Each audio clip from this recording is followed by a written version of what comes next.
Vous, Jean 14, verset 15. Jean 14, verset 15. Il dit, si vous m'aimez, gardez mes commandements. Comment Dieu voit que tu l'aimes? Ce n'est pas tes gros mots, tes grands pleurs dans l'adoration. Non, it is not enough. Dieu voit que tu l'aimes par ta capacité à obéir. Quand il dit va à droite, que tu vas à droite, effectivement. Quand il dit viens à gauche, que tu viens à gauche, effectivement. Tu es en train de montrer ainsi à Dieu que tu l'aimes. Parce que quand un homme aime, il peut faire des sacrifices. La Bible dit que c'est parce que Dieu nous a tant aimé, c'est pas ça, Jean chapitre 3 verset 16, qu'il a donné son fils unique. Quand vous aimez, vous pouvez donner tout ce qu'on vous demande. Quand vous aimez, vous pouvez donner tout ce qui est nécessaire pour que votre relation marche. Et si l'obéissance doit faire marcher votre relation avec Dieu, vous êtes prêt à lui donner cette obéissance. Je veux que quelqu'un prie. Seigneur, s'il te plaît, aide-moi à marcher dans l'obéissance. Lève la voix, prie. Seigneur, aide-moi à marcher dans l'obéissance. Aide-moi à marcher dans l'obéissance. Aide-moi à marcher dans l'obéissance.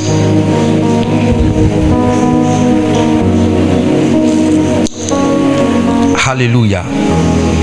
Amen. Maintenant, revenons dans notre message. Je parle de comment connaître la volonté de Dieu. Et je pense que c'est l'un des plus grands messages. Je pense que c'est le message de la destinée de quelqu'un. Je ne comprends pas pourquoi les gens n'ont pas d'excitation par rapport à ce message. Mais c'est la clé pour réussir. Connaître la volonté de Dieu, c'est la clé pour réussir. C'est la clé pour réussir. Beaucoup de personnes tournent en rond parce qu'elles ne savent pas ce que Dieu veut pour elles. Beaucoup de personnes stagnent parce qu'elles ne savent pas ce que Dieu veut pour elles. Beaucoup de personnes connaissent des difficultés parce qu'en réalité, elles sont en dehors de la volonté de Dieu. Alléluia. Comment on connaît la volonté de Dieu? La première clé, c'est la clé de la prière. Si vous ne connaissez pas quelque chose, demandez-le à Dieu. Si vous avez besoin de quelque chose, demandez-le à Dieu. Il dit, ne vous inquiétez de rien, mais faites connaître vos besoins à Dieu par quoi? Par des prières. En Matthieu chapitre 7, verset 8, il dit qu'à quiconque demande reçoit. Beaucoup de personnes ne demandent pas la volonté de Dieu. Quelqu'un m'a posé la question hier au bureau.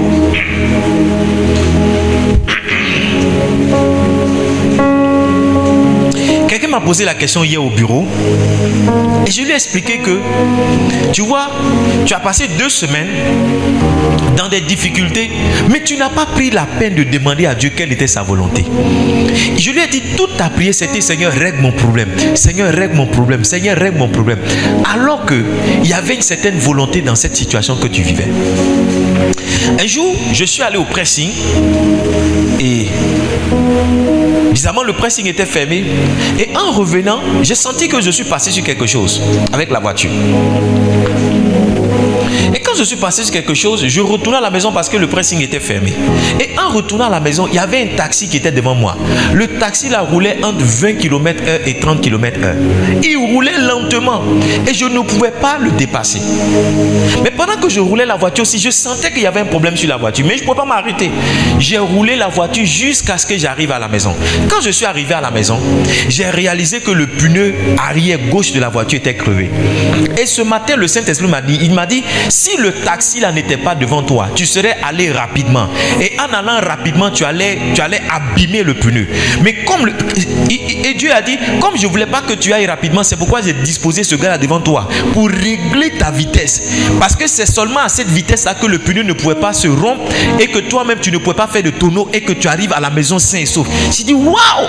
Donc voyez-vous, derrière quelquefois des situations bizarres, Dieu est en train de nous montrer sa volonté. Dieu est en train... Mais quand on est dans le feu de l'action, on ne sait pas prendre le temps pour dire, Seigneur, qu'est-ce que tu es en train de faire? Qu'est-ce que je dois comprendre par ce que tu fais? Qu'est-ce que je dois comprendre par ce que tu fais? Beaucoup de personnes ne prient pas. Le tout, c'est pas seulement de demander à Dieu, c'est de rester dans sa présence jusqu'à ce que tu reçoives le message. La deuxième chose à faire. La première chose à faire quand on prie, c'est de rester dans sa présence. La deuxième chose à faire, c'est d'être patient. Parce que tu peux demander quelque chose à Dieu. On l'a vu en Jérémie chapitre 42, le verset 1 au verset 5. Tu peux demander quelque chose à Dieu comme Jérémie et puis Dieu va te parler au bout de 10 jours.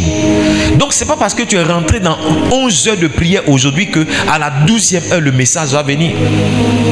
Daniel est resté patient. Quand l'ange l'a visité, il lui a dit, depuis le premier jour où tu as eu à cœur, même pas quand tu as commencé à prier, il dit, quand tu as eu à cœur de prier, j'ai reçu la réponse que je devais. Mais il dit, le prince de Perse m'a résisté. Tu dois être patient parce que quelquefois le diable veut résister à la réponse que Dieu t'apporte. Il ne faut pas seulement être patient. La troisième chose qu'il faut faire, c'est de faire quoi? C'est de demander des signes à Dieu. Quand tu pries que tu es perdu dans ta prière, dis Seigneur, ça c'est un raccourci que tu peux prendre. Seigneur, si tu veux que j'aille à gauche, montre-moi quelque chose. Si tu veux que j'aille à droite, montre-moi quelque chose. La troisième ou la quatrième chose qu'il faut faire, c'est de veiller. Et je vous ai expliqué que veiller, c'est de faire attention. Parce que Dieu peut vous parler de toutes sortes de manières. En Job chapitre 33, give me le verset 14. Job chapitre 33, verset 14. Il dit qu'à Dieu parle tantôt d'une manière, tantôt d'une autre. Et nous n'y prenons garde. Beaucoup de personnes ont demandé à Dieu de leur parler, mais quand le message de Dieu est venu, elles n'ont pas reconnu. En Ésaïe chapitre 53, le verset 1 dit, qui a reconnu le bras de l'Éternel? Qui a reconnu le bras de l'Éternel? Beaucoup de personnes ne savent pas reconnaître la volonté de Dieu. Elles ne savent pas reconnaître le message de Dieu. Je prie pour toi alors que tu m'entends, alors que tu me reçois, que tu sois présent, que tu sois en ligne, qu'à partir de ce matin, Dieu t'aide à reconnaître sa voix, à reconnaître sa voix, à reconnaître sa voix. La bonne nouvelle est ceci: quand quelqu'un sait reconnaître la voix de Dieu, il ne panique pas, il ne se plaint pas, il ne murmure pas. Il n'y a que des gens qui ne savent pas que derrière une situation difficile, Dieu peut parler. Ce sont ces personnes-là qui murmurent à chaque moment. Deuxième clé, et c'est de ça que je veux parler ce soir, je faisais juste un récap, qui va te permettre de connaître la volonté de Dieu, c'est la méditation. C'est comment? La méditation. J'ai dit, si tu as un message, s'il y a une série de messages que tu dois beaucoup écouter cette année, c'est cette série de messages. N'est pas la prétention que tu as tout compris aujourd'hui, ou bien que tu as compris tout ce que j'ai dit dimanche passé. Moi-même qui ai prêché dimanche passé, j'ai écouté le message au moins 2 fois. N'est pas la prétention que tu as tout compris. Va réécouter, écouter et réécouter le message jusqu'à ce que toi-même tu puisses percevoir ce que Dieu veut faire pour toi dans cette saison. La deuxième clé pour recevoir la volonté de Dieu, c'est la méditation. C'est quoi? C'est quoi la méditation? Définition: la méditation est une réflexion longue et profonde faite sur un sujet. Un homme médite lorsqu'il réfléchit longuement et profondément sur un sujet. Un homme médite, une femme médite lorsqu'il réfléchit longuement, profondément sur un sujet. En d'autres termes, la méditation, c'est la réflexion profonde et allongée. Beaucoup de personnes ne réfléchissent pas, elles ne méditent pas. Beaucoup de personnes ne réfléchissent pas, elles ne méditent pas. C'est quoi la méditation? Donne-moi s'il te plaît Psaume 143 verset 5. Psaume 143 verset 5. Il dit ici, je lis: je me souviens des jours d'autrefois, je médite sur toutes tes œuvres. Et regarde la fin, lis avec moi la fin s'il te plaît: je réfléchis sur l'ouvrage de tes mains. Il dit je médite sur tes œuvres. Et puis il dit je réfléchis sur l'ouvrage.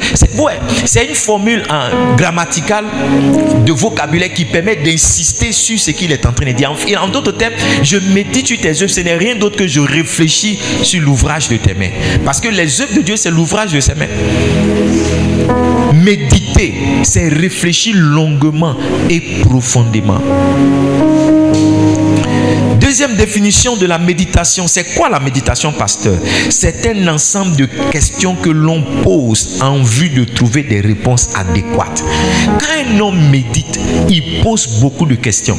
La méditation, c'est un ensemble de questions que l'on se pose pour pouvoir recevoir des réponses adéquates. Fort. Pour pouvoir faire quoi?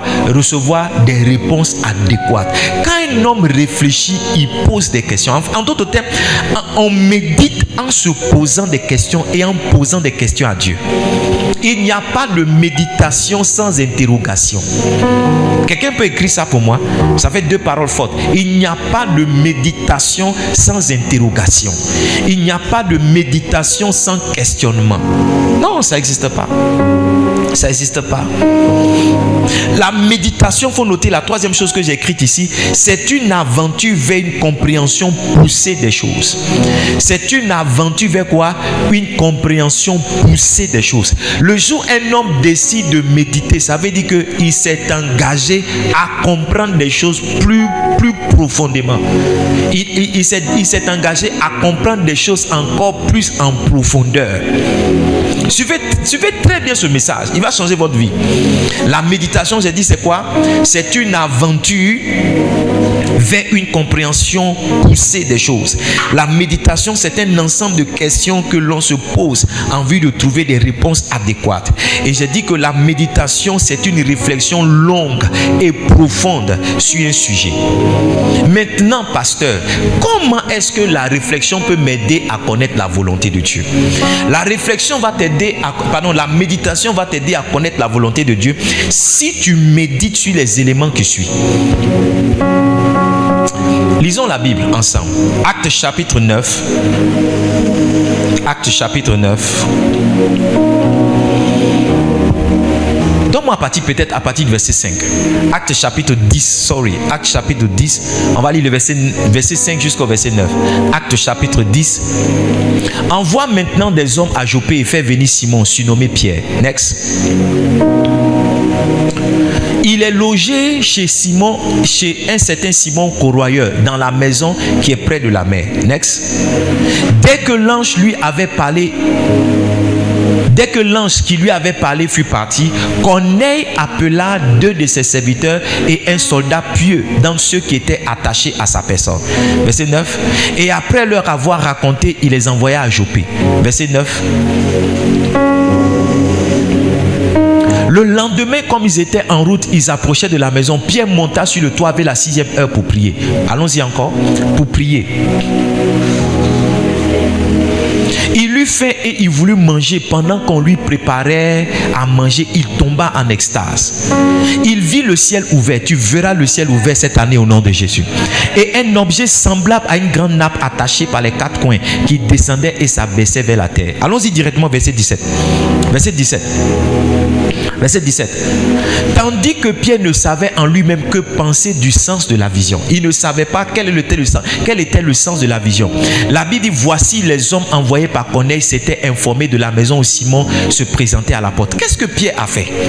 Qu'est-ce que Pierre a fait? Il a prié. Pendant qu'il priait, il a eu une vision. Et la Bible dit qu'il ne savait pas quel était le sens de la vision. Allons-y au verset 19. Allons-y au verset 19. La Bible dit que, et comme Pierre était à réfléchir sur la vision, dis avec moi la suite, l'Esprit lui dit, voici 3 hommes. C'est pendant la réflexion de Pierre que la volonté de Dieu s'est fait connaître. C'est pendant la méditation de Pierre sur l'expérience qu'il venait d'avoir que la volonté de Dieu a sonné. Ça veut dire, et je le dis encore ce soir, les gens qui méditent, les gens qui réfléchissent sur les choses profondément finissent toujours par avoir accès à ce que Dieu veut.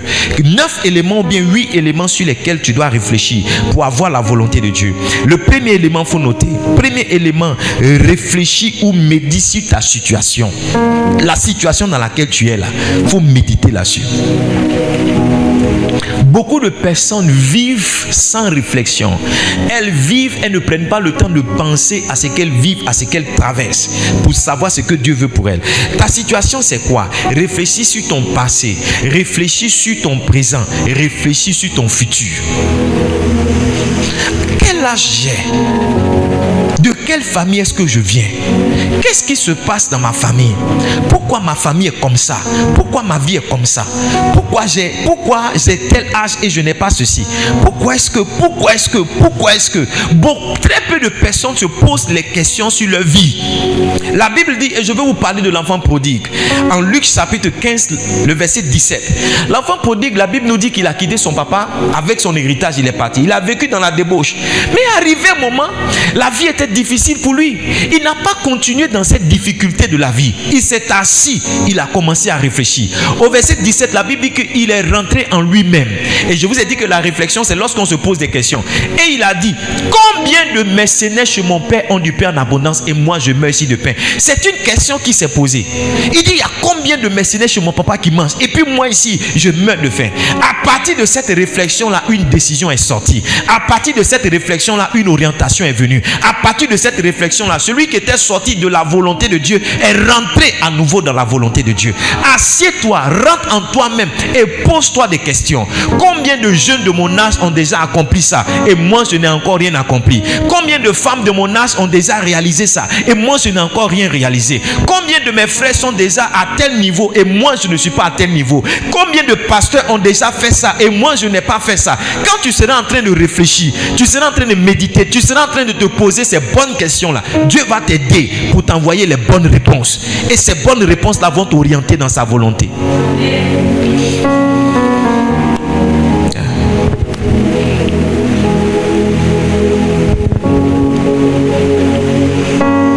Réfléchis, médite sur toi-même. Toi-même, assieds-toi.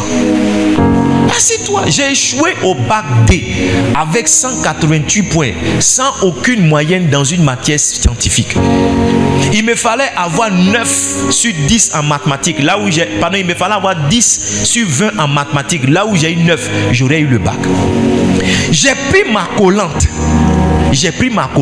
J'ai eu 12 en philo. J'ai eu 14 en anglais. J'ai eu 13 en français. Toutes les matières qui sont des matières littéraires là, j'ai eu plus de 10, plus de 12 là-bas. Je me suis assis, j'ai dit, mais si j'ai les mêmes notes que je suis en bac A, je vais avoir le bac avec une mention assez bien. Sans que mon père ne me conseille, ma mère ne me conseille, l'année qui a suivi, je ne suis pas allé m'inscrire en terminale D encore. Je suis allé m'inscrire en terminale A. Je me suis assis à 17 ans et j'ai réfléchi, j'ai médité. Voici comment le monsieur qui était d'emprunter une autre voie est revenu dans la voie du Seigneur. Vous ne réfléchissez pas, vous ne méditez pas. Quelque chose t'est arrivé une fois, t'est arrivé 2 fois, t'est arrivé 3 fois. Assieds-toi et pose-toi des questions. Non, c'est pas grave, ça va aller. C'est Dieu qui est fort. Depuis que tu dis ça va aller, c'est Dieu qui est fort, qu'est-ce qui a changé? Rien. J'ai dit à une dame, si tu ne te lèves pas pour changer ta vie, tu vas mourir dans la pauvreté. Excuse-moi de te parler aussi directement. Si tu continues de justifier pourquoi ta vie ne va pas, tu vas rester dans ça. Tu as vu chez ton papa, tu vas voir chez toi-même, tu vas voir chez tes enfants. Beaucoup de personnes manquent la méditation. Tu vas me voir à la maison, je suis en train de marcher comme ça. Je suis en train de marcher. Tu as l'habitude de me voir marcher comme ça, non? Je suis en train de réfléchir. Tu vas me voir calme. Je suis en train de réfléchir. Je suis en train de méditer. Les gens ne se donnent pas le temps de réfléchir. Tu dois réfléchir sur quoi? Réfléchis sur ton environnement. Tout ce qui est autour de toi. Oh. Tu as d'abord réfléchi sur d'abord. Réfléchis sur tout ce qui est autour de toi. Ah, j'ai remarqué qu'ici, là, voici comment les gens marchent. J'ai remarqué qu'ici, voici comment les gens marchent. Et regardez, la Bible dit que il suffit de regarder à la nature qu'on pourra entendre la voix de Dieu. Quand tu regardes la nature même te parle. Mais les gens ne regardent pas ce qui se passe autour d'eux. Il y a des gens, tout ce qui vous intéresse, par exemple, à la télévision, c'est les novellas. Vous ne regardez pas la télé pour être éduqué. Il y a des gens même qui vivent à Dabou. Si on dit que quelqu'un est mort, ils ont tué quelqu'un, mais ils ne savent pas. Ils ne savent pas. On dit non, ils sont allés quelque part, il y a quelqu'un ils ont tué quelqu'un, mais il y a des gens qui ne savent pas. Tout ce qu'ils savent, c'est que Atiké est devenu cher. Les boules de 250, c'est maintenant 350, c'est tout. Ecclésiaste 1 verset 14. Quand vous lisez Ecclésiaste, il dit j'ai vu sous le soleil, j'ai encore vu, j'ai encore vu, j'ai encore vu, j'ai encore vu. C'est quoi? Ça veut dire qu'il a observé certaines choses. Il a vu que les choses qu'il a vues ont fini par la mener dans la volonté de Dieu. Ecclésiaste 1 verset 14. Il dit j'ai vu que tout ce qui se fait sous le soleil, voici, est vanité et poursuit du vent. Quand vous lisez d'autres références comme Ecclésiaste chapitre 2 verset 13, il dit encore quelque part j'ai vu, j'ai vu, j'ai vu, j'ai vu, j'ai vu, j'ai vu que la sagesse a l'avantage sur la folie. Pourquoi est-ce qu'il a, comment il est parvenu à une telle réflexion, à une telle conclusion? C'est parce qu'il a observé autour de lui, il a regardé les choses autour de lui, il a réfléchi sur les choses autour de lui. Nous, on ne réfléchit pas. Écoutez-moi, même votre père spirituel là, c'est quelqu'un sur la vie de qui vous devez réfléchir. Parce que le père spirituel, ce n'est pas seulement un assemblage de bons, c'est un assemblage de bons et de ratés. Son raté peut vous aider à vous bonifier. Donne-moi s'il te plaît Proverbe chapitre 24 à partir du verset 30. Proverbe 24, il dit j'ai passé près du champ d'un paresseux et près de la vigne d'un homme dépourvu de sens. J'ai dit à une dame, j'ai dit si tu es paresseux, tu seras pauvre. Peu importe les offrandes que tu fais, peu importe les jeûnes, si tu es paresseux, tu seras pauvre. Il dit j'ai vu passer près d'un homme dépourvu de sens. Verset 31, on lit ce que verset 34. Il dit voici les épines y croissaient partout, les ronces en couvraient la face et le mur de pierre était écoulé. Tu rentres dans la maison de quelqu'un, tout est mélangé sans dessus, c'est un paresseux.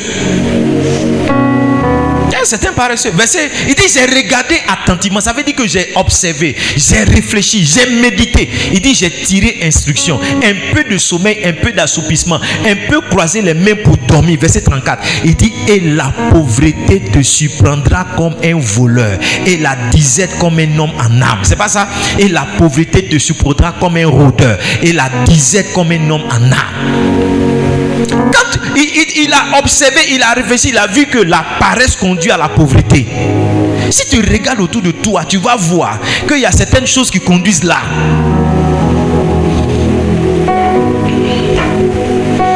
Un pasteur qui n'est pas sérieux, il ne peut pas avoir une méga église. Un pasteur qui n'est pas sérieux, il ne peut pas avoir un niveau d'impact important. C'est pas possible.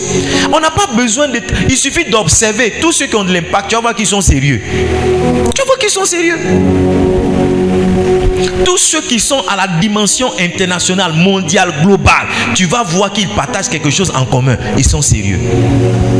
Donc, pasteur, est-ce que tu as besoin que Dieu vienne te dire d'être sérieux? Médite, regarde dans ton environnement. Tu vas voir que c'est le sérieux qui amène les gens à être en haut.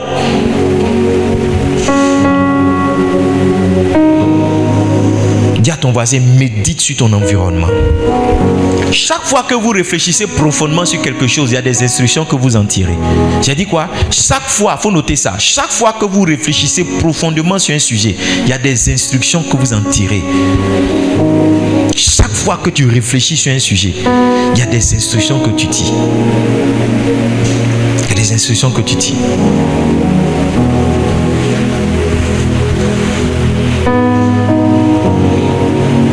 Il y a des choses que j'ai observées dans mon environnement et j'ai pris certaines décisions.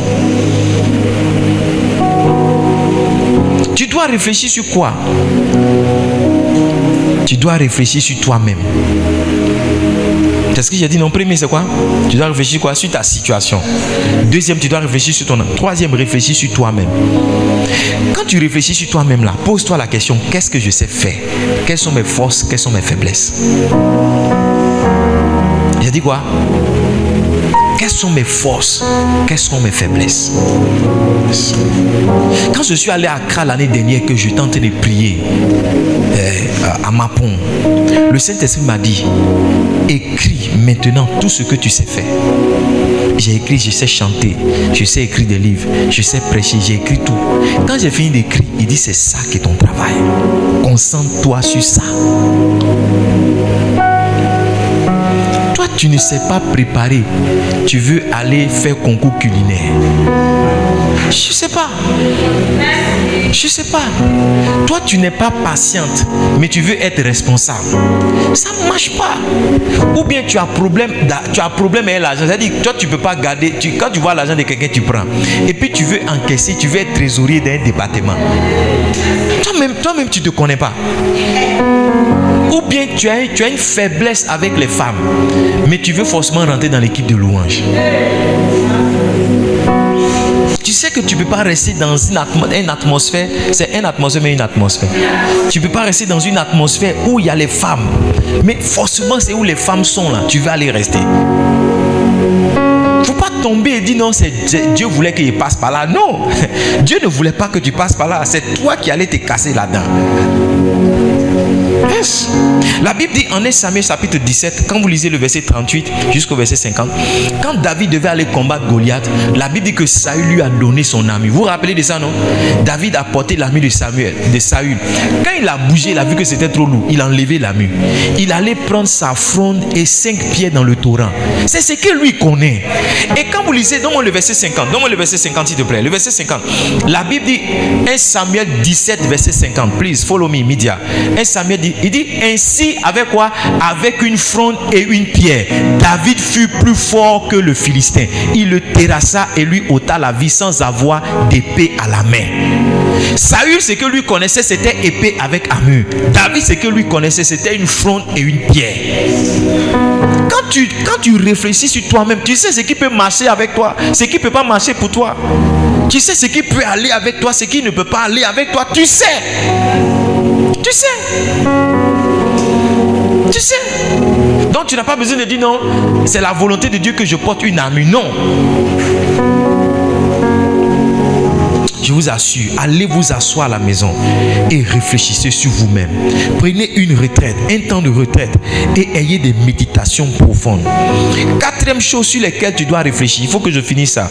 Réfléchis, médite sur les conseils, les prophéties et les messages que tu reçois.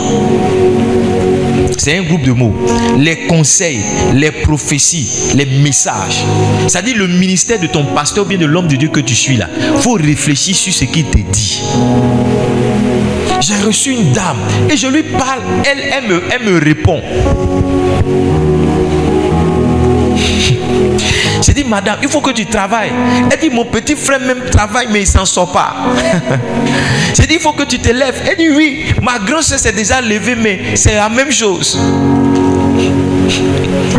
Elle ne prend pas le temps d'écouter, de réfléchir, d'analyser ce qu'elle est en train de lui dire. Depuis ce matin, j'ai écouté un même message 5 fois. Le message fait 58 minutes, à peu près 1 heure. Parce que pendant que j'écoute, je réfléchis. Pendant que j'écoute, je médite sur ce que l'homme de Dieu dit. Je médite, je réfléchis. N'écoutez pas un message simplement pour dormir. Il y a des gens, quand vous n'avez pas le sommeil, vous mettez la prédication du pasteur. Parce que la prédication vous fait dormir. Si ma prédication te fait dormir, ça veut dire que tu es sur une malédiction. Oui, tu es sur une malédiction. Tu as besoin qu'on te délivre. Tu as vraiment besoin qu'on te délivre. Et il y a des gens, c'est comme ça. Tu dois réfléchir pour dire non, c'est que le pasteur a dit là, je veux savoir qu'est-ce qu'il dit en plus en profondeur. Si tu penses que ce message est déjà prêché, qu'est-ce qu'il essaie de dire? Cette partie, il essaie de dire quoi? Et tu poses des questions au message, tu poses des questions à la prédication. Et les réponses viennent pour t'orienter. 5e chose sur laquelle tu dois méditer. Pour la 4e chose, acte 17, verset 11. La Bible dit que la Bible parle des Juifs de Bérée. La Bible dit qu'ils recevaient la parole avec beaucoup d'empressement, mais ils examinaient chaque jour les Écritures pour voir si ce qu'on disait était exact. Va examiner. Il y a certains versets que je plaque à l'écran ici là. C'est en examinant certaines prédications que ça sort. C'est en examinant certaines prédications. Et laisse-moi te dire que tu ne peux pas écouter une prédication sans être béni. Il y a toujours quelque chose. Si ce n'est pas dans exemple, c'est dans verset. Si ce n'est pas dans verset, c'est dans un point. Si ce n'est pas dans un point, c'est dans chanson. Il y a toujours quelque chose qui sera pour toi une bénédiction. Toujours. Même une prédication que tu as déjà écoutée 10 fois, tu réécoutes, il y a quelque chose qui sera pour toi une bénédiction. 5e chose sur laquelle tu dois méditer et réfléchir. Réfléchis, médite sur tes songes et tes visions. Tu as dormi, quelqu'un te pousse. Il ne faut pas dire, papa. Beaucoup de personnes, leur première réaction quand elles sortent d'un son, c'est d'appeler le prophète. Assieds-toi comme Pierre. La Bible dit que alors que Pierre ne savait de quoi penser de la vision, acte 10, c'était comme verset 17. Tandis que Pierre ne savait en lui-même que penser du sens de la vision, il se mit à réfléchir. Assieds-toi dans ton sommeil, tu as vu ça, réfléchis. Avant-hier, j'ai vu une vision dans laquelle j'ai eu un chèque lourd, un lourd chèque. Quand je me suis assis, que j'ai réfléchi, je sens que le ciel est vraiment ouvert. Ouais, le ciel est vraiment ouvert. Je sens que le ciel est vraiment ouvert. J'ai dit à mon épouse, le ciel est vraiment ouvert. Je me suis assis et j'ai réfléchi. Il y a des gens, même le son que tu as fait, tu as commencé à chasser un démon, alors que ce n'est pas un démon, c'est un ange. Tu as fait un songe dans lequel tu es dans un cercueil. Ça ne veut pas forcément dire que tu es en train de mourir. Peut-être que Dieu est en train d'enterrer ton ancien toi, ton ancienne vie là. Peut-être que c'est ça que Dieu est en train d'enterrer. Donc il ne faut pas commencer à dire non, je ressuscite. Dieu est en train d'enterrer ton ancienne vie. Toi tu veux faire ressusciter ton ancienne vie. Assieds-toi à réfléchir. Ça veut dire quoi? Le dimanche, je vais vous parler de la dimension de la révélation prophétique. Il ne faut pas manquer ce dimanche. Ce dimanche est prophétique. Les gens ne réfléchissent pas. J'ai fait un son, mais qu'est-ce que ça veut dire? Partage le son et réfléchissez. C'est pendant qu'il réfléchissait que le Saint-Esprit a parlé à Pierre. 6e chose sur laquelle tu dois réfléchir. Réfléchis, médite sur des livres oints. Yes. Est-ce que je peux avoir un de mes livres? Oh my God, moi aussi j'ai fait comme Bishop Dag. Je prêche et puis j'ai dit donnez-moi un de mes livres. On devient comme ses amis. Oh. Bishop Dag dit you become like your friend and the people you are associated with. Quand Bishop Dag prêche, il dit le titre et puis quelqu'un court pour le donner. Est-ce que je peux avoir le coureur pour me donner les livres ici? Ça sera le travail de qui?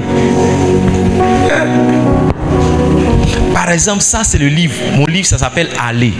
Dans ça, j'explique l'importance d'aller en mission. Il dit aller faire de toutes les nations des disciples.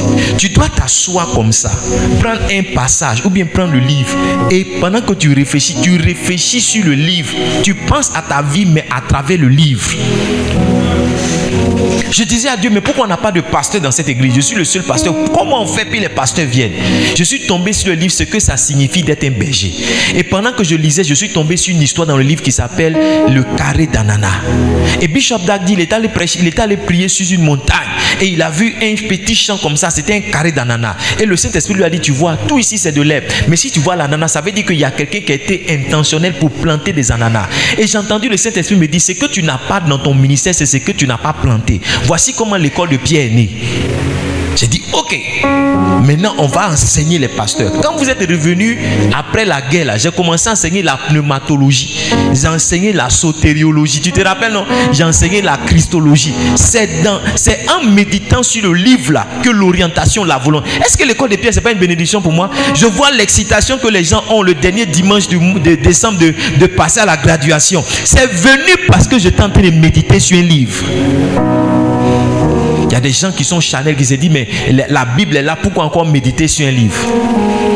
Les livres que vous voyez là, ce sont les résultats des méditations bibliques. Quand quelqu'un a bien lu sa Bible, qu'il a bien médité là, il écrit quelque chose.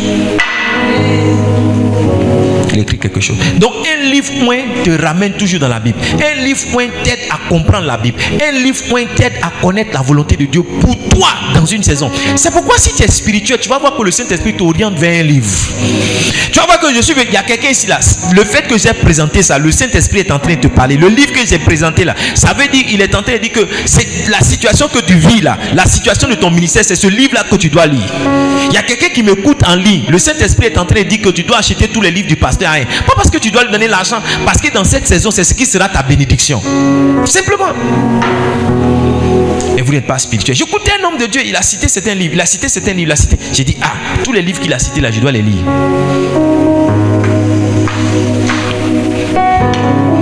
Médite avec les livres. Actuellement, je médite sur beaucoup de livres.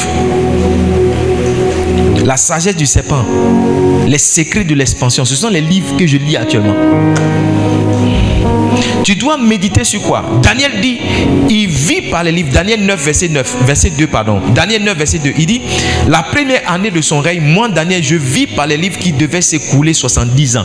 Comment Daniel est parvenu à connaître la volonté de Dieu? C'est à travers un livre. Tu seras surpris que Dieu t'oriente à travers un livre qui n'est pas la Bible, qui est un livre écrit par quelqu'un. C'est pourquoi j'ai beaucoup de compassion pour vous qui n'aimez pas la lecture.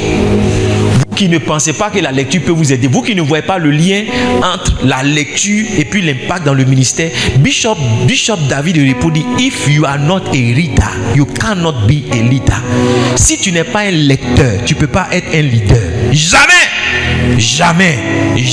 Si on t'a mis à la tête, c'est accidentellement. On va t'enlever bientôt.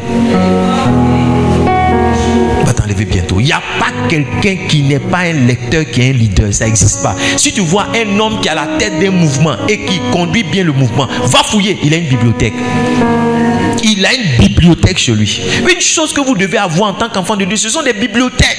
Votre pasteur écrit des livres. Combien ici avaient acheté des livres? Il y a des gens qui sont quittés à Yamoussoukro pour venir payer livres. Il y a quelqu'un qui est quitté à Madagascar pour prendre les livres.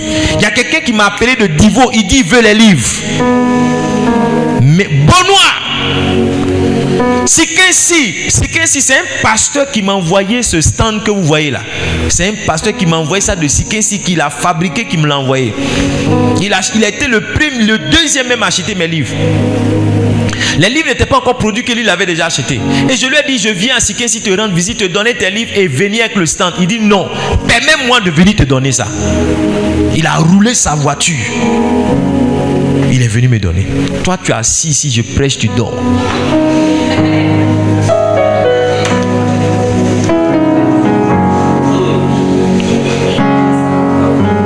Tu dors. I pity you. Dis à ton voisin, I pity you. Pity you. Tu dois méditer sur quoi? Médite sur la parole de Dieu. Il dit que ce livre de la loi ne s'éloigne point de ta bouche. C'est pas ça? Médite-le jour et nuit. Il dit pour agir fidèlement sur la parole, la volonté de Dieu là, c'est dans sa parole. La volonté de Dieu, c'est ici. Si tu n'ouvres pas ce livre là, tu ne sauras pas ce que Dieu veut pour toi. Si tu n'ouvres pas ce livre, tu ne sauras pas la volonté de Dieu pour toi. Est-ce que je peux vous faire une confidence? Je voulais faire une transaction financière. Je voulais acheter quelque chose. Et c'est un peu comme si la prophétie qu'on m'a donnée là, c'est-à-dire dans la prophétie on dit non, je vais recevoir. Mais la prophétie m'a pas dit que j'ai acheté. Dans tous les cas, je serai propriétaire. Mais la prophétie m'a pas dit que... Donc moi, quand l'opportunité s'est présentée devant moi, j'étais en train de dire, mais la prophétie a dit que je serai propriétaire. Mais est-ce que la prophétie a dit que... Donc, moi, je ne voulais pas acheter. Est-ce que quelqu'un comprend ce que je suis en train de dire? Je voulais la chose sans l'acheter. Parce que pour moi, si la prophétie a dit que je vais avoir, ça veut dire qu'on doit me donner cadeau. Ça veut pas forcément dire ça. J'étais en train de réfléchir comme ça. Et puis, étrangement, quand je me suis réveillé matin, le Saint-Esprit m'a conduit dans un passage de la Bible. Genèse chapitre 23. La Bible dit, quand Sarah est morte, Abraham voulait acheter une terre pour enterrer Sarah. D'accord? Et quand il est parti demander la terre, on lui a dit, bon, comme tu es avec nous, on va te donner la terre gratuitement. Il dit non. Lui veut acheter la terre. Quand j'ai vu, il a acheté la terre. En même temps, le Saint-Esprit m'a dit, regarde, ce truc là, tu dois acheter. J'ai dit, comment j'ai découvert la volonté de Dieu? J'ai découvert la volonté de Dieu en méditant la Bible. Toi, tu ouvres ta Bible sur Psaume 91 parce que tu as peur des sorciers. C'est écrit là, celui qui demeure sous l'abri du Très-Haut repose à l'ombre du Tout-Puissant. Je ne crains pas les flèches qui volent de nuit. Mais étrangement, tu as ta Bible ouverte à ce passage, mais on te viole chaque nuit. Chaque nuit, il y a quelqu'un qui vient abuser de toi. Est-ce que je prêche ici? Est-ce que je prêche ici? Il dit, heureux l'homme qui médite la parole. Psaume chapitre 1, verset 2. Il dit qu'il trouve son plaisir dans la loi de l'Éternel et qu'il la médite jour et nuit. Maintenant, regarde ce que la Bible dit. Il est comme un arbre planté près d'un courant d'eau qui donne son fruit en sa saison, dont le feuillage ne se flétrit point. La fin me plaît. Il dit, et tout ce qu'il fait lui réussit. Tout ce qu'il fait lui réussit. Les gens qui réussissent là, ce sont des gens qui marchent dans la volonté de Dieu. Ce sont des gens qui savent connaître la volonté de Dieu par la méditation de la parole. Un jour entier, tu n'ouvres pas ta Bible. Ah, toi aussi. 2 jours, tu n'ouvres pas ta Bible. 3. Il y a des gens même qui n'ont pas de Bible. Regardez où la com est là. Toutes les Bibles qu'on donne aux gens là, ça se retrouve là-bas. Toutes les Bibles qu'on donne aux gens, les baptisés, on donne les Bibles se retrouvent. Parce qu'il y a des gens... Il y a des gens, ils préfèrent garder leur Bible à l'église. Oh my God. Comme il vient à l'église tous les mercredis, tous les dimanches, il préfère laisser sa Bible. Alors que la Bible, là, ça ne te sert pratiquement pas à l'église. Parce qu'à l'église, ici, on affiche les versets. Non seulement on affiche les versets, mais quel temps on a même pour revenir sur les versets? Ta Bible va plutôt te servir à la maison. Et il y a des gens même qui ont oublié leur Bible, mais qui ne savent pas qu'ils ont oublié la Bible. Ou bien il y en a qui se rappellent qu'ils ont oublié la Bible, mais ils se disent que ce n'est pas grave. Écoutez-moi, quand on voit la vie d'un chrétien, on peut savoir qui va aller loin, qui ne va pas aller loin. Ce n'est pas quelque chose qu'on va cacher. It is just a matter of time. It is just a matter of what? Time. C'est juste quand on voit 2 chrétiens, on sait qui va aller loin, qui va rester, qui va rétrograder, qui va stagner, qui va tourner en rond. C'est juste une question de temps. Parce que si vous ne faites pas ce que la Bible dit de faire, vous n'aurez pas les résultats que la Bible dit d'avoir. Vous n'aurez pas. C'est comme je parlais à des ouvriers, à des serviteurs ici. La Bible dit que Dieu mettra la différence entre ceux qui le servent et ceux qui ne le servent pas. It is just a matter of time. Des gens qui ont des titres de pasteurs qui ne travaillent pas, c'est juste une question de temps. Dans 5 ans, ton ami sera haut, toi tu seras bas. Pourquoi? Parce que tout ce temps, tu n'as pas travaillé. Tu vas trouver des excuses, c'est-à-dire que c'est-à-dire. Mais au fond, Dieu met toujours la différence entre ceux qui le servent et ceux qui ne le servent pas. Si tu vois quelqu'un qui réussit, c'est quelqu'un qui sert. Tu vois quelqu'un qui ne réussit pas, c'est quelqu'un qui ne sait pas. Beaucoup de personnes portent le titre pastoral et ronflent d'homme avec ça. Je disais à quelqu'un, depuis 4 heures, je suis debout. Je n'ai pas eu les siestes. 4 heures. Le temps d'arriver à la maison sera 22 heures. Manger, sera 23 heures. Aller au lit sera minuit. 4h30, tu vas m'entendre. Shalom, shalom, shalom. Ici, le pasteur, aide-moi. Connectez-vous, on va prier. 4h30, je serai en train de prier.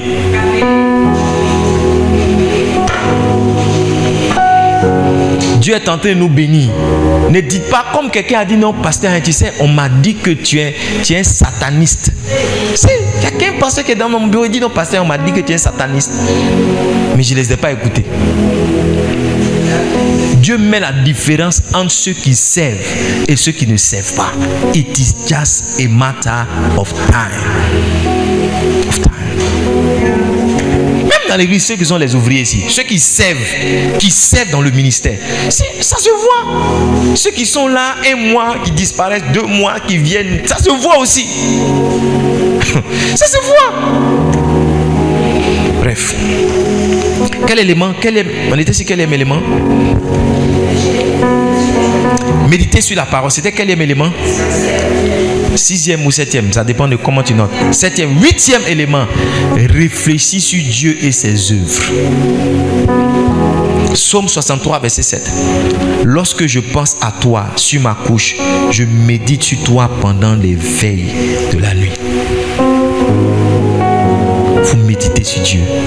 Médite sur Dieu. Médite sur les caractéristiques de Dieu. Yes. Par exemple, si tu médites sur Jéhovah Jireh, tu vas voir que la volonté de Dieu, c'est que tu sois toujours dans l'abondance. Tu ne vas pas expliquer la pauvreté dans laquelle tu es. Si tu médites sur, par exemple, Jéhovah Rapha, tu vas savoir que c'est Dieu qui guérit. Tu ne vas pas justifier la maladie que tu as. Les gens ne méditent pas sur Dieu. Ils ne méditent pas sur les œuvres de Dieu. Assieds-toi et médite sur ce que Dieu a déjà fait pour toi. Les choses que Dieu a déjà réalisées pour toi. Mais quand tu seras en train de méditer, Dieu va te dévoiler sa volonté pour l'autre niveau. Pour l'autre niveau. Je ne sais pas si vous êtes bénis ici. Psaume 143, verset 5. Il dit, je me souviens des jours d'autrefois. Ça, c'est moi ça. Il dit, je médite sur toutes tes œuvres. Je réfléchis sur l'ouvrage de tes mains. Je me souviens des jours d'autrefois. Je médite sur les œuvres de Dieu dans ma vie. Je médite. C'est en méditant sur les œuvres de Dieu que Dieu m'a donné Luc chapitre 9, le verset, c'est comme verset 6. Il partit, il s'en allait de village en village, annonçant la bonne nouvelle et guérissant toute infirmité. C'est pendant que j'étais en train de réfléchir, je dis, Seigneur, je me rappelle qu'on est parti à Layo, on était 4 personnes. Je me rappelle que pour aller à Niébi, on avait besoin de 15 000. Seigneur, je me rappelle. Et dans ça, Dieu m'a dit, je te veux là. Je te veux à tel niveau. Dans l'évangélisation, voici. Asseyez-vous et méditez sur ce que Dieu a fait pour vous. Réfléchissez. Réfléchissez. C'est ce que tu as déjà fait. Il va vous donner sa volonté pour le prochain niveau. Asseyez-vous et pensez profondément. Posez-vous des questions. Seigneur, pourquoi tu m'as sauvé de là? Seigneur, pourquoi tu m'as enlevé de là? Seigneur, pourquoi je ne suis pas mort quand j'avais 5 ans? Seigneur, pourquoi telle chose m'est arrivée? Ma soeur aînée m'a dit, elle dit, Edmond, je comprends maintenant pourquoi Dieu a suscité un pasteur au milieu de nous. Elle dit, étrangement, tu n'étais pas le plus calme. Mais c'est la main de Dieu qui fait que tu es sorti comme tu es sorti. Et ça doit être l'objet d'une réflexion pour dire, mais pourquoi dans ma famille, mais c'est moi qui suis pasteur? Et pourquoi Dieu a besoin de faire sortir un pasteur dans ma famille? Pourquoi? Réfléchissez, asseyez-vous. Ne mangez pas juste de la nourriture, boire de l'eau. Asseyez-vous. Je vous mets au défi de trouver un jour dans le mois d'avril où vous allez vous mettre en retraite et prier pour avoir la volonté de Dieu.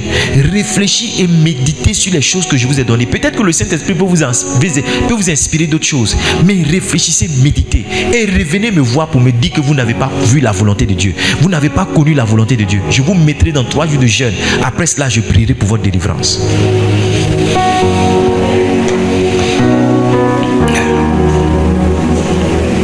Comment on médite, pasteur? Est-ce que ça t'intéresse? Premièrement, il faut prier avant chaque méditation. Avant de méditer, dis Seigneur, aide-moi, parle-moi, révèle-toi à moi. J'ai besoin de toi. Parle-moi s'il te plaît. Prie avant, pendant et après la méditation. Prie. La méditation, ça doit se faire en prière. Faut pas juste dire non, le pasteur a dit de méditer, donc je médite, je m'en vais à Abidjan, le temps que je médite. Non. Prie. Deuxième chose à faire, c'est de trouver un lieu calme. C'est de faire quoi? Trouver quoi? Voilà. Pas aller méditer. À côté de chez toi, il y a un maquis, il y a un bar climatisé. Quand tu vas dormir là, la musique du bar climatisé là, tu vois, parce qu'en Côte d'Ivoire, il y a toujours une musique qui fait le buzz, il y a toujours une musique à la mode et on joue ça partout. La musique qu'on joue là, tu seras surpris pendant que tu es en prière, tu seras en train de chanter ça. Non, maintenant il ne répète plus. Il a grandi. Avant là, il allait répéter. Maintenant, si, je vous ai expliqué ça. Un jour, je me suis retrouvé dans la douche. J'étais en train de chanter une chanson. La chanson là, il y avait un maquis dressé. Ils ont joué ça le 31 décembre. Ils ont joué ça plus de 150 fois. Et étrangement, j'étais en train de chanter ça parce que sans le vouloir, mes oreilles ont capté et mon cerveau a attrapé. Va dans un lieu calme. Il m'arrive de rouler ma voiture, aller m'asseoir à la plage. À Jacquesville, je m'assois. Je peux m'asseoir 3 heures, 5 heures. Souvent, je prends une chambre, je reste là-bas pour méditer. La dernière fois, pendant que je réfléchissais, tu vois les gars qui viennent les cascagnettes pour chanter ton nom là. Hein, les gens, les chanteurs, les artistes en herbe là. Il est venu pendant que j'étais là, je l'écoutais même pas même. Je l'écoutais pas. J'étais là. Et au moment où je voulais sortir l'argent, j'ai vu que le gars était parti. Parce que je m'étais dit, arrivé moi quand je suis revenu à moi, j'ai dit, le gars fait beaucoup d'efforts, il faut que je l'aide, je le soutienne quand même. J'ai dit mon frère, le gars était tellement découragé, je le voyais, il continuait de faire sa chanson, il est parti. Il faut aller dans un lieu. La Bible dit que Pierre est monté sur le toit. Si toi aussi tu peux monter sur le toit de ta maison, monte sur le toit. C'est pas ça, vous n'avez pas vu tout à l'heure? Pierre est monté sur le toit. Si toi tu peux monter sur le toit, monte sur le toit. Si tu n'as pas l'argent pour aller à Jacquesville, va sur le toit. Va sur un manguier où tu peux être calme. Trouve un coin, un lieu, sois calme. Tu peux aller dans les EVA, à Boubola. Tu peux aller, ou bien en allant au BAF. Tu marches, tu arrives là-bas, tu t'assois. Un lieu calme. Tu réfléchis. Ou bien tu vois au cimetière de Daboula, avant de rentrer au cimetière, tu vois le coin calme. Et puis les cimetières même sont calmes. Tu peux t'asseoir là-bas. Rien ne dit que tu vas réfléchir au cimetière. T'assois au cimetière. Avant le cimetière, il y a beaucoup d'ombres comme ça, des grands arbres. Tu t'assois là. Réfléchis. Qu'est-ce que tu dois faire? Pierre monter sur le toit, c'est pas ça? Isaac par exemple, Genèse 24 verset 63, la Bible dit qu'un soir Isaac était sorti pour méditer dans les champs. Il allait méditer où? Dans les champs. Il t'a dit d'aller dans les villages. Il dit Isaac a médité où ça? Dans les champs. Il a médité où ça? Dans les champs. Champs de quoi? La Bible ne nous dit pas. C'est champs d'EVA. Tu peux aller dans le champ d'EVA. À Dabou, ici, il y a les champs de quoi? Champ d'EVA. Va t'asseoir dans les EVA là-bas. Monte sur le toit comme Pierre, comme tu veux. Maintenant, j'ai parlé de un lieu calme, c'est ça? Maintenant, un temps approprié. Un temps approprié. Un temps approprié. Tu peux comme moi. Pourquoi est-ce qu'on prie de 4h30 à 5h30? Parce que 5h30, on doit réveiller les enfants. Si on ne réveille pas les... Quand on est en vacances, vous n'avez pas vu que quand on est en vacances, Daily Bread commence à 5h30, 5h, c'est 5h à 6h. C'est pas ça? Voilà. Trouve un temps approprié. Imagine-toi pendant qu'il dit connectez-vous, et puis il faut dire non, papa, soulève tes pieds et balayer. Je dis non, reçois. Et puis, quelqu'un dit non, papa, je vais essuyer. Non! Le temps approprié, c'est que quand eux ils sont en train de dormir là, moi je me lève pour avoir le calme dont j'ai besoin pour prier. Le temps approprié, ça peut être pour toi quand tout le monde est parti dormir. Le temps approprié, ça peut être quand tout le monde est parti. Tout le monde. Quand je méditais sur ce que ça signifie d'être berger, c'est quand il y a eu la guerre, la crise pré-électorale ici, que tout est mélangé, que les gens sont partis. J'ai profité du silence dans la maison pour réfléchir. Pourquoi est-ce qu'il n'y a pas de pasteur dans l'église? Pourquoi est-ce que l'église ne grandit pas? Pourquoi est-ce qu'on est toujours au même niveau? Amen. Maintenant, quand tu as trouvé le bon endroit, le temps approprié, et puis quoi encore? Il